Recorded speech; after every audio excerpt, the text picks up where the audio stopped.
Bienvenue, c'est Scénomag. Cette semaine, on fête les 60 ans de l'US Semnoz Vieux-Gy.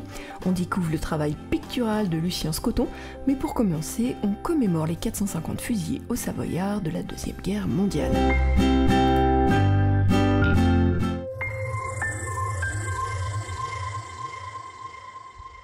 Beaucoup d'émotions pour l'hommage départemental rendu aux 450 fusillés de la Haute-Savoie durant l'occupation de la Seconde Guerre mondiale, samedi 15 juin, route de Saconge à Sénaux, ville déléguée d'Annecy, avec notamment la lecture d'un texte de Robert Desnos, Ce cœur qui haïssait la guerre, mais également d'une lettre de Jean Guivezet par les élèves du collège Le Semnoz. Chère maman, chère grand-mère, chers frères et sœurs, c'est d'une main ferme et le cœur bien solide que je vous écris. De la peur, aucune. Juste de la tristesse de partir sans pouvoir vous embrasser. Oui, car voilà 10 minutes, je viens d'apprendre que je vais être fusillée. Pourquoi ? Pour avoir été trop français. Je vous dis adieu. Ne pleurez pas inutilement. Je pense que dans quelque temps, vous serez tous heureux. Et toi, chère maman chérie, du courage. Tu sais, il m'en faut. Mais toi, sois raisonnable. Dans 2 heures, je ne serai plus.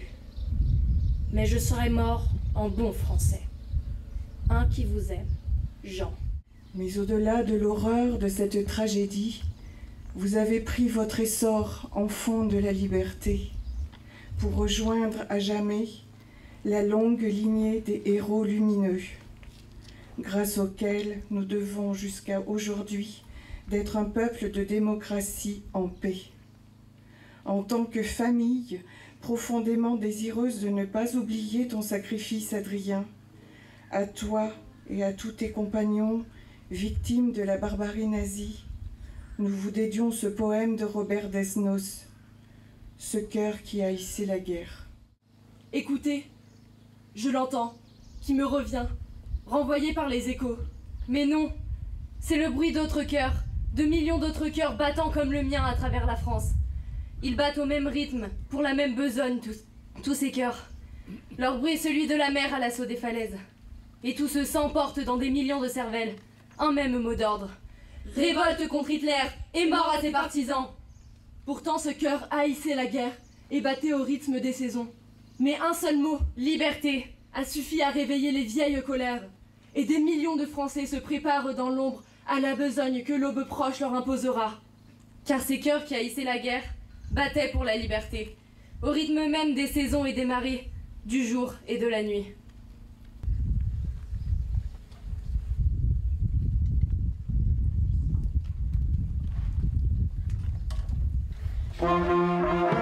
À noter la présence des élèves du dispositif musical de la Jonchère qui ont entonné la Marseillaise.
Anniversaire fêté en fanfare ce samedi 15 et dimanche 16 juin. L'US Semnoz Vieux-Gy fêtait ses 60 ans d'existence avec des matchs, des animations, une soirée arrosée, des démonstrations, etc. Un week-end riche pour tous les membres du club et leurs familles ainsi que les anciens. La création de ce club a commencé par l'histoire de 4 copains en 1958. À l'époque, on avait une Vespa, on allait à Quintal, Chapéry, Sénaux. Et on allait réquisitionner des gars, quoi. Et puis comme ça, le club est né.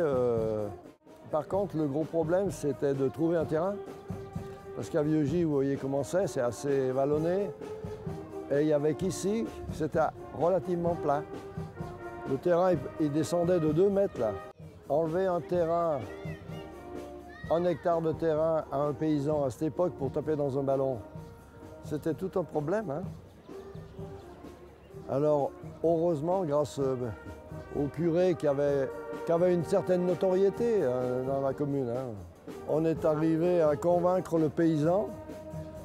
Parce qu'un jour, j'étais sur la route là-bas avec le curé et puis ce propriétaire, il parlait que patois, il parlait pas français. Alors il dit, vous ne pouvez pas veiller les arbres? Alors le curé qui ne comprenait pas le patois, il me dit, Pierrot, qu'est-ce qu'il a dit? Eh bien, il nous demande si on peut jouer entre les arbres. Il fallait surtout pas rire. Hein. Quelle histoire! Élie Munier, arrivé au club en 1967, la connaît bien. Alors le club a été créé préfectorialement le 1er décembre 1958. À partir de 1959, il y a une équipe qui a joué en championnat. C'est pour ça qu'on est au 60e anniversaire cette année. Et puis ensuite, bon, il n'y avait qu'une équipe. Et aujourd'hui, il y a 23 équipes. Aujourd'hui, on est plus de 400 licenciés. Donc voilà, c'est un club qui a grandi et dont les infrastructures aussi sont toutes nouvelles. Vous voyez, les terrains sont tout neufs.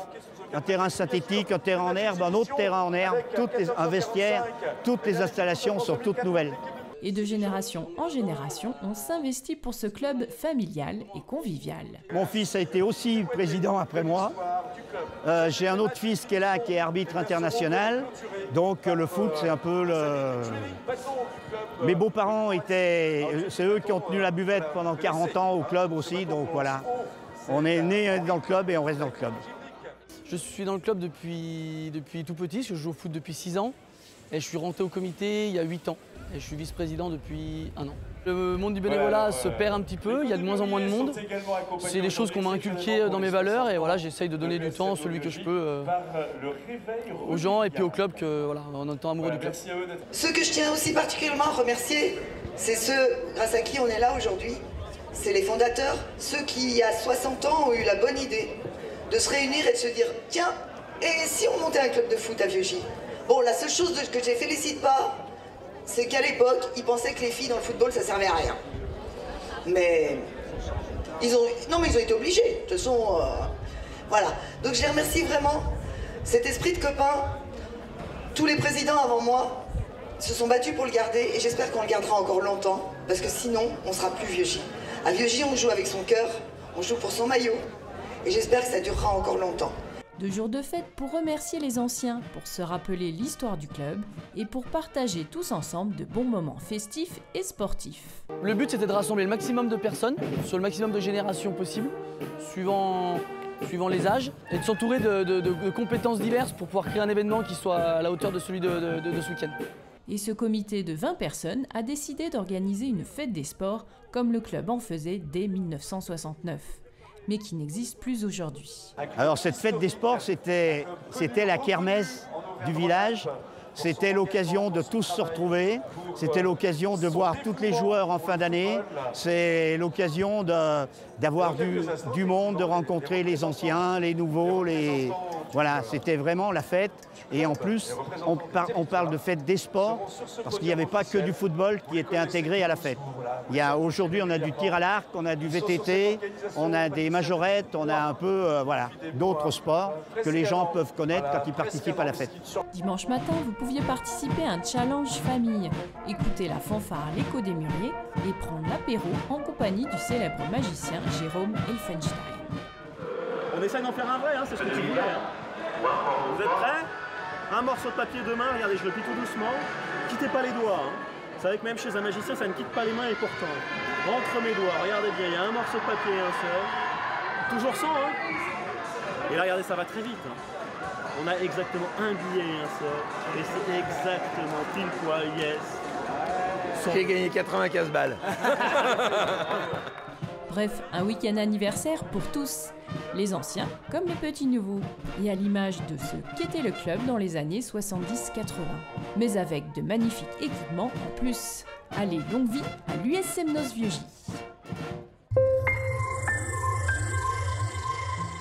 Vernissage de l'exposition Couleurs et Vibrations. Vendredi 14 juin, les élus de Sénaux, commune déléguée, recevaient l'artiste peintre Lucien Scoton. Cette exposition rassemble une bonne partie des tableaux créés par Lucien Scoton depuis 2006. Dans votre profession, vous étiez dessinateur industriel, mais j'ai compris qu'en fait, c'est pas avec la retraite que vous avez commencé à dessiner, mais des circonstances de la vie vous ont poussé, j'allais dire, et vous ont permis d'assouvir un petit peu cette passion qui vous habitait peut-être depuis longtemps, mais que vous n'aviez pas pu vraiment exprimer. Et ça, je trouve ça assez extraordinaire. Le thème que j'ai choisi, couleurs et vibrations, c'est le thème que j'ai donc choisi pour cette exposition.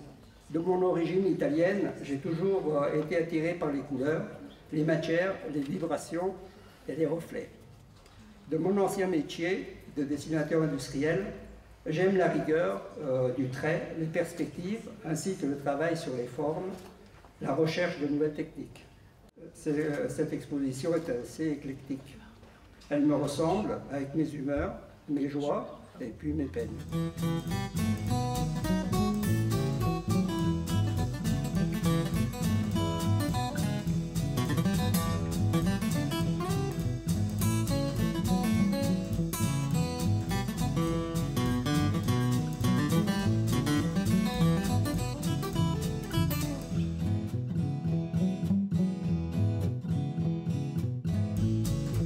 L'exposition Couleurs et Vibrations est visible à l'Hôtel de Ville de Sénaux au 3e et 4e étage jusqu'au 28 juin.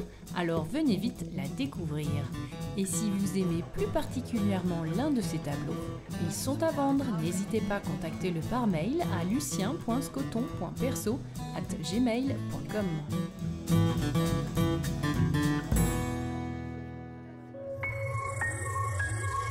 Et maintenant, votre agenda.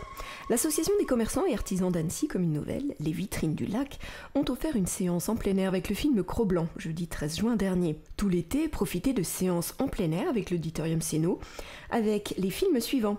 Le sens de la fête, une comédie d'Éric Toledano et Olivier Nakache avec l'inoubliable Jean-Pierre Bacry. Ce sera jeudi 4 juillet, place de l'Hôtel de Ville, et le lendemain, vendredi 5 juillet, au stade de Vieux-J. Ferdinand, un film d'animation de Carlos Saldana, les 11 et 12 juillet. Belle et Sébastien 3, de Clovis Cornillac, les 18 et 19 juillet.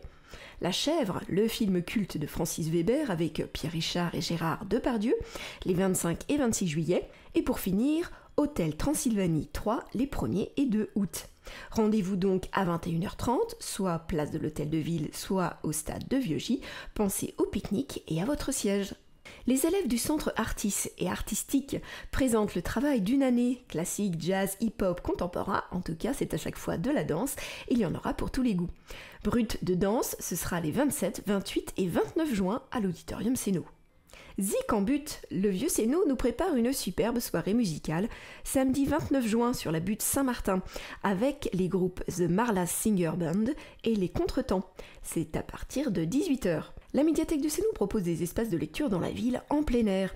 Ta bibliothécaire en tongs sera donc le 10 juillet à la piscine de l'Île Bleue, le 17 juillet sur la place de l'église à Vieux-J, le 24 juillet à l'Île Bleue, le 31 au Pré de Vassy, magnifique parc à découvrir.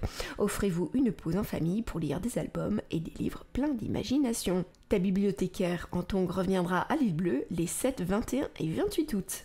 Dans le cadre de Ah, la belle saison! Sur le parking de la butte Saint-Martin, mardi 23 juillet à 19h, de la chanson française teintée d'humour avec Océane Gillier. Puis à 20h, le collectif Entre Nous proposera un spectacle de cirque contemporain pour tous à partir de 7 ans. Sénomag est déjà terminé pour cette semaine. Retrouvez-nous sur les réseaux sociaux, YouTube ou encore Facebook.